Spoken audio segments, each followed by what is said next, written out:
Hoje em dia tem se falado muito da pílula da memória. Tem alguma forma da gente potencializar a nossa memória, da gente lembrar mais facilmente das coisas que são importantes para nós? Olha, tem se falado muito sobre essa história da pílula da memória e, essencialmente, o que ela seria uma substância química que interage com com certos receptores de neurotransmissores e que estão envolvidos no processo de arquivamento de informações na memória. Em princípio, do ponto de vista científico, existe pertinência em se falar numa pílula da memória. Ou seja, eu não duvido que em pouco tempo, eventualmente, haverá comercialmente uma pílula que facilite os processos de arquivamento de informação. Eu, particularmente, não tomaria uma tal pílula, porque o sistema nervoso é uma comunidade extremamente complexa de neurônios que se comunicam e, ao longo do desenvolvimento, desenvolve mecanismos muito particulares de interação. Quer dizer, é como se houvesse um equilíbrio muito sutil entre os diferentes integrantes desse sistema. E esse equilíbrio sutil ele é encontrado por cada pessoa. Cada pessoa, na verdade, encontra um equilíbrio dos seus elementos que são muito particulares.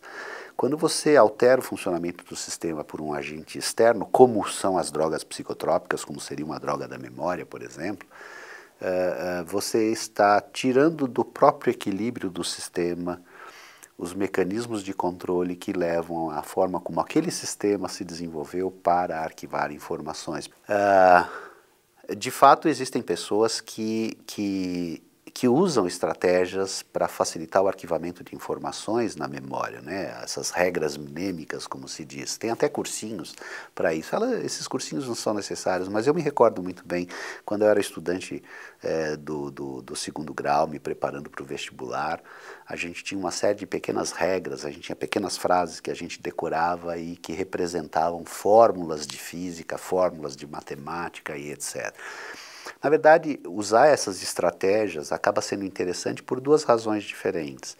Primeiro, porque a gente cria uma pequena história que, na sua semântica, guarda um conteúdo de informação muito maior do que a gente seria capaz de arquivar individualmente. Então, é uma espécie de síntese.